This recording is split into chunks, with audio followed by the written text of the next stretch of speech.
여러분, 안녕하세요. 경제적 자유를 추구하는 주식 부자 주부입니다. 저와 함께 삼성전자 장기 투자로 행복한 노후를 만들어 가실 분은 구독과 좋아요를 눌러주시면 감사하겠습니다.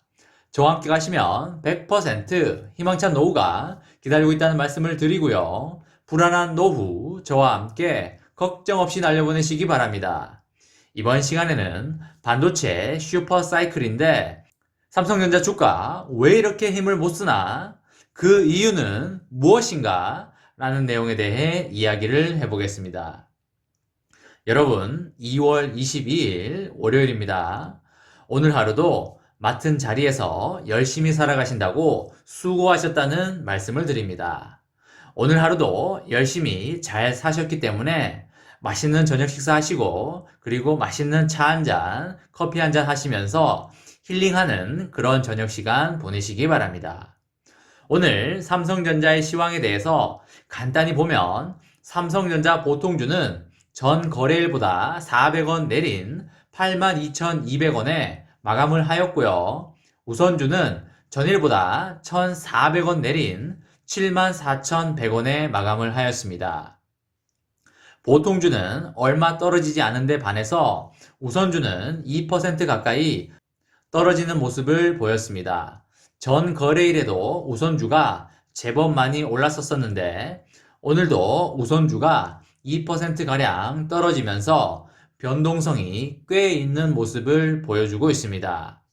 외국인과 기관의 동향을 살펴보면 보통주의 경우 외국인은 99만 주를 순매수하였고 기관은 73만 주를 순매도하였습니다. 우선주의 경우에는 외국인은 38만 주를 순매도하였고 기관은 25만 주를 순매도하였습니다. 오늘 장은 특별히 누가 많이 매수하거나 매도하지는 않은 것으로 그렇게 보이고 있습니다. 그리고 요즘 삼성전자 주가가 계속적으로 횡보 내지 조정의 모습을 보이고 있는데요. 기업의 가치는 계속적으로 성장하지만 연기금의 꾸준한 매도와 앞으로 닥칠 금리 상승의 불안 심리 영향으로 다소 위축된 모습을 보이고 있습니다. 장기 투자자에게 자주 말씀드리는 이야기지만 기업의 가치가 변하지 않은 상태에서 다른 외부 요인으로 주가가 떨어지는 경우에는 매수를 해야 하는 그런 시점이라는 말씀을 여러 번 드렸습니다. 개인적인 판단으로는 지금은 꾸준히 분할 매수를 이어가는 장이라고 보여지고요. 다만 큰 금액을 한 방에 매수하기보다는 적당한 금액으로 나눠서 분할 매수를 이어가시면 좋으실 것 같다는 말씀을 드립니다. 전 세계적인 차량용 반도체 공급 부족으로 독일의 폭스바겐과 일본의 토요타, 미국의 GM 같은 주요 글로벌 완성차 업체들이 생산 차질을 빚고 있는 거 여러분 잘 아실 겁니다. 미국 텍사스에 북극 한파까지 겹치면서 사태가 더욱더 심해지고 있는데요. 텍사스의 대규모 정전과 단수 사태로 삼성전자 오스틴 공장과 인피니온, NXP 같은 차량용 반도체 세계 1, 2위 업체의 생산 시설도 가동 중단 사태가 발생하며 수급 불균형 우려가 확산되고 있는 것으로 보이고 있습니다. 이처럼 공급 부족에 따른 반도체 가격 상승 가능성이 커지고 있는데도 삼성전자 주가는 올 초 96,000원대까지 찍은 이후에 8만원대에 계속 머물고 있어서 투자자로 하여금 불안함과 지루함을 계속적으로 자아내고 있는 게 사실입니다. 삼성전자가 파운드리 사업을 계속적으로 확대하고 있지만 차량용 반도체 시장에서는 점유율이 미미한 수준이라서 주가를 밀어 올리지 못하고 있는 것으로 그렇게 보이는데요. 그러나 이번 공급 부족 사태가 삼성전자에겐 인수합병을 통한 차량용 반도체 사업 확대 기회가 될 수도 있을 것 같습니다.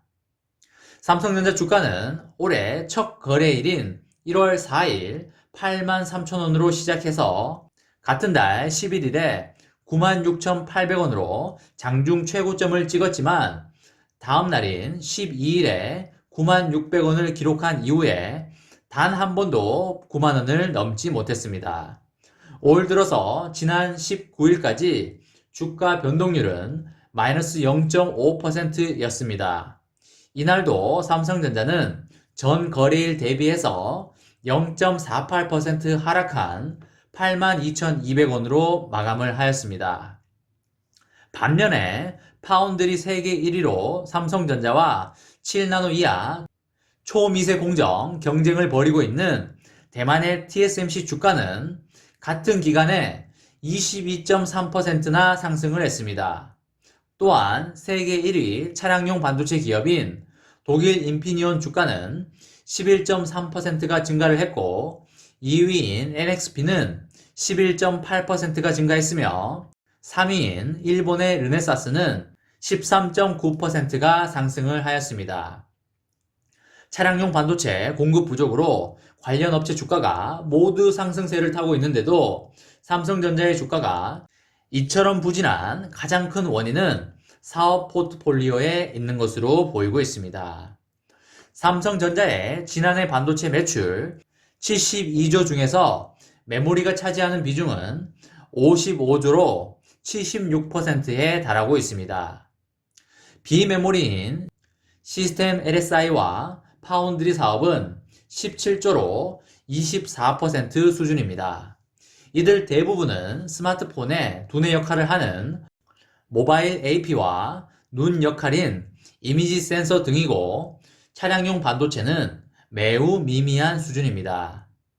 차량용 반도체는 삼성전자가 강점이 있는 미세공정 반도체보다는 온도 같은 외부 환경 변화에도 일정한 성능을 유지할 수 있는 아날로그 반도체가 대부분이며 자체 생산으로도 부족한 물량을 일부 파운드리에 맡기더라도 7나노 이하 미세공정 중심인 삼성전자보다는 TSMC나 UMC 같은 다양한 공정이 가능한 기존 업체를 선택할 것으로 보여지고 있습니다.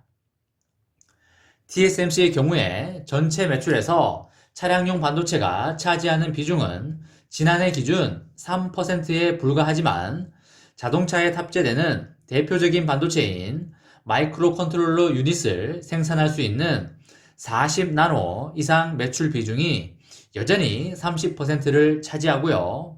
이로 인해서 일부 캐파를 차량용 반도체 생산으로 전환을 하면 추가적인 수주도 가능해서 미국과 독일, 일본 같은 주요 자동차 생산국이 대만 정부에 증산을 요청한 상태로 보이고 있습니다.